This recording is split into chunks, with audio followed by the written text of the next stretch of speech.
आमे दैनंदिन जीवन में बासन सेट, सोफा सेट, बही सेट, खाता सेट यहीपरि केतक शब्द व्यवहार करते। यही सेट विषय आज आम कि पढ़ा। सेट कहले निर्दिष्ट वस्तु मानकर समाहार को आम सेट बुझा। जो वस्तु मानकर समाहार निर्दिष्ट हो नाकू आम सेट बुझा ना। बर्तमान देखा केते गुड़े निर्दिष्ट होइथिबा वस्तु समूह ओडिशार जिला समूहर सेट, इंग्राजी भाषार वर्णमालार सेट, सप्ताहर दिन सेट, सेहीपरि निर्दिष्ट होई नथिबा वस्तु समूह हेले सुंदर फूल मानकर सेट।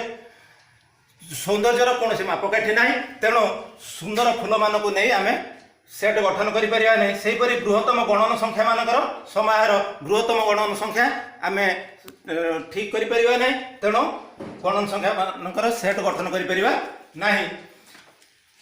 इस सेट रो प्रवर्तक होउछन्ति जॉर्ज कैंटर। जॉर्ज कैंटर का फोटो देखिलो।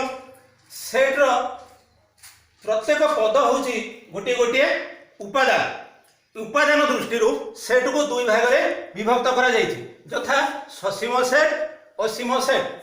ससीम सेट जो सेट रो उपादान मान को गणी हेबो ताकू आमे ससीम सेट कहवा।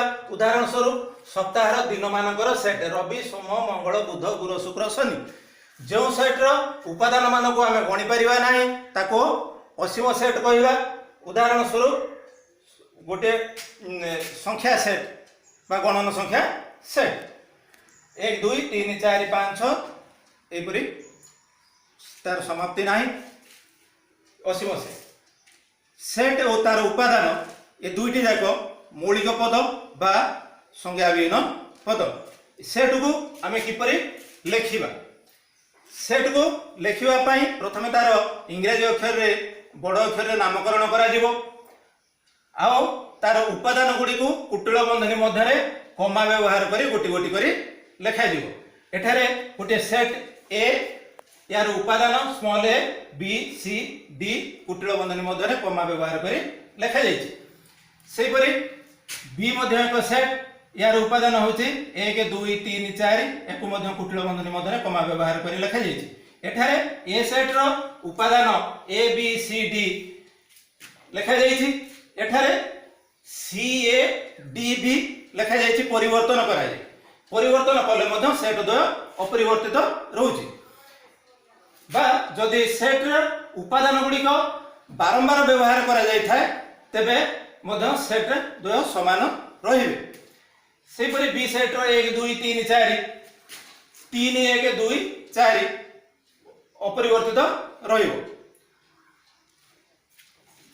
इस ए सेट रो उपादान A B C D, A set रो उपादान ए सेट रे अछि। याको A is an element of A बा A is belongs to B कहवा।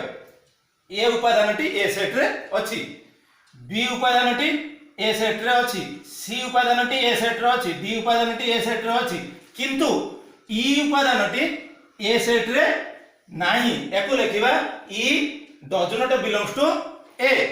सेहीपरि ए के उपादानटी बी सेट रे अछि, ए के बिलोंग्स टू बी, किंतु बी सेट रे 5 उपादानटी नाही ताको लिखिबा B does not belongs to 5 does not belongs to B.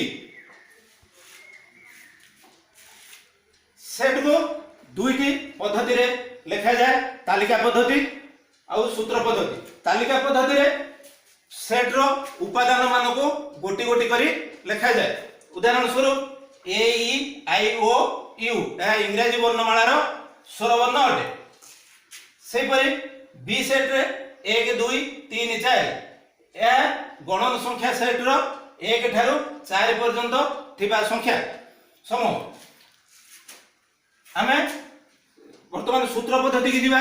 सूत्र पद्धति रे उपादान मान को गोटी गोटी करी न लेखि सूत्र माध्यम रे लेखिबा। एठारे जो ए ई आई ओ यू लिखिचंदी ताको आमे सूत्र पद्धति रे लेखिले x such that x एक इंग्राजी वर्णमालार स्वर वर्ण।